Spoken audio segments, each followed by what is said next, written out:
Bonjour à toutes et à tous. L'actualité, en ce lundi 4 mars, est marquée par la hausse du prix du tabac. On parlera également de sport et plus particulièrement de carrière sportive. Et puis on fera un point sur un vidéo mapping itinérant à ne pas louper dans les prochaines semaines et les prochains mois dans la région. Mais avant toute chose, un point sur votre météo en ce lundi 4 mars avec toujours des rafales de vent jusqu'à 100 km à l'heure aujourd'hui. Demain, tout cela devrait bien sûr se calmer. Les éclaircies sont attendues, elles aussi. Et quant aux températures, comptez 9 degrés pour les maximales sur le Pas-de-Calais et 10 degrés dans le nord. Allez, on commence avec les titres et pour démarrer cette édition, une information qui fait donc la une chaque année. Depuis ce 1er mars, le prix du tabac a une nouvelle fois augmenté. Une hausse de 50 à 60 centimes d'euros selon les marques. Le tout pour un prix moyen du paquet qui est estimé à 8,80 € aujourd'hui. Cette augmentation, la huitième depuis 2017, s'inscrit clairement dans la volonté du gouvernement de voir le prix du paquet atteindre 10 € en novembre 2020. Une politique de santé publique assumée, mais difficile à vivre pour les buralistes de la région, frontaliers de la Belgique où le tabac augmente aussi, mais de façon moins rapide. La différence de prix joue alors en défaveur des commerçants nordistes. Explication avec cette interview d'un buraliste menée par Lucilberte Constant. Bon, c'est un coup dur encore pour le réseau, hein. Quoi qu'il arrive, nous on n'est pas content quand il y a une augmentation du tabac. Maintenant, ça a été prévu il y a plus d'un an maintenant. Donc aujourd'hui, on l'accepte, même si c'est dur parce qu'on est quand même, nous avons des frontières, on n'est pas une île. Donc c'est sûr que les gens, nous ici à Lille, vont plus aller en Belgique, ils vont pas arrêter de fumer pour autant, ils vont s'approvisionner ailleurs. Que dans le réseau officiel, quoi. Au niveau du chiffre, on va dire qu'il se maintient puisque forcément ça augmente, moins de clients mais ça augmente. Par contre au niveau fréquentation de l'établissement, c'est des gens qui viennent plus prendre un café ou prendre un paquet de chewing-gum ou un briquet ou ainsi de suite. C'est plutôt les ventes secondaires qu'on a de moins en moins. Dans le reste de cette édition également, reportage au CREPS de Wattignies, le centre de ressources, d'expertise et de performance sportive. Depuis plus de 50 ans, ce centre d'excellence unique dans la région propose des formations dans plusieurs domaines, des activités physiques et sportives, mais aussi de l'animation socio-culturelle. Ces formations vont de 8 à 18 mois selon la spécialité. Et il y a également possibilité d'obtenir un VAE, une validation d'acquis d'expérience pour ce CREPS de Wattignies qui fait partie d'un réseau de 17 établissements régionaux de formation, tous placés sous la tutelle du ministère chargé des sports.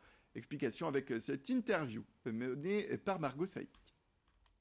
En gros, le BAFA, c'est un diplôme pour bosser dans l'animation et c'est plutôt pour les petites animations, donc tout ce qui est les petites vacances ou les grandes vacances, c'est sur des petites périodes. Avec un BPGEP, c'est plus de l'animation professionnelle, donc quand tu veux plutôt faire ça de ta vie en fait. Ça sera si tu veux être embauché dans des structures professionnelles à l'année ou avec un CDI par exemple. C'est un contrat d'apprentissage, du coup c'est sur 2 ans. Donc là j'ai commencé en octobre et ça se termine en juin 2020. Et je suis 2 jours de la semaine en formation ici au CREPS. Donc c'est les jeudis et vendredis. Et le reste de la semaine, donc les mardis, mercredis et samedis, après-midi. Mardi toute la journée, je suis sur ma structure. Donc c'est l'Office de la jeunesse, une association à Bourg-la-Bussière, c'est dans le Pas-de-Calais. Place au bien-être avec cette rétrospective sur la deuxième édition lilloise du Salon des thalassos et des cures thermales. L'événement s'est tenu ce week-end, salle du gymnase à Lille, à côté du théâtre Sébastopol. Un événement qui a réuni 70 exposants, des professionnels issus de toutes les grandes zones thermales de France. Un salon à retrouver très vite encore car il s'agit d'un événement itinérant. Nous avons d'ailleurs rencontré l'un des organisateurs afin de mieux comprendre la différence entre un séjour thalasso et un séjour en cure thermale. Tout de suite, la réponse. La distinction entre une cure et une thalasso, elle est à la fois très simple et un peu plus complexe. Pour la plupart des gens, une thalasso et une cure thermale, c'est la même chose, or ce n'est pas le cas. La cure thermale est une cure qui vise à traiter des pathologies bien spécifiques à partir d'eau de source thermale. Et la thalasso est un soin de confort, de bien-être qui va être prodigué à partir d'eau de mer, donc en bord de mer. Les cures thermales, dans le cadre d'une prescription médicale et suivant certaines pathologies qui sont prédictées par la sécurité sociale, peuvent être remboursées au niveau des soins, alors que la thalasso va être uniquement sur le budget propre du curiste. Voilà pour ce salon qui, on le rappelle, est itinérant et s'organise un peu partout dans la région et en France. On en vient à ce dernier titre. La seconde édition du Vidéo Mapping Festival arrive le vendredi 29 mars de 20h30 à 1h du matin à Lille. Au total, 25 mappings seront à découvrir dans la capitale des Flandres en suivant un parcours dans toute la ville. L'occasion pour le public de venir découvrir l'œuvre de 25 artistes pour voir sous différents effets de lumière les monuments emblématiques de cette métropole. Parmi les bâtiments inclus dans la liste figurent notamment le Palais des Beaux-Arts, le Palais Riour, la Vieille Bourse et bien sûr l'Opéra de Lille qui reste emblématique. Le tout sur un parcours, tenez-vous bien, de 3,5 km, donc il faudra chausser ses baskets. L'événement s'étend en région avec 13 étapes prévues, on le rappelle, dans les 5 départements des Hauts-de-France. Le tout jusqu'à fin août, avec une dernière date à Arras, ce sera à la fin du mois d'août.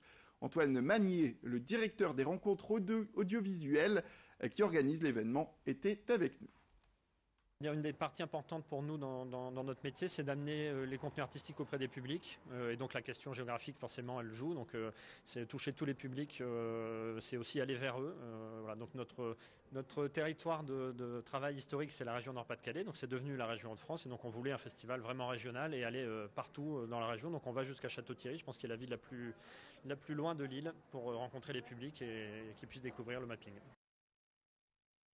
Voilà pour cette information. C'est la fin de cette édition. Merci à toutes et à tous de nous avoir suivis. Restez avec nous. L'information continue. Tout de suite, retrouvez vos prévisions météorologiques complètes.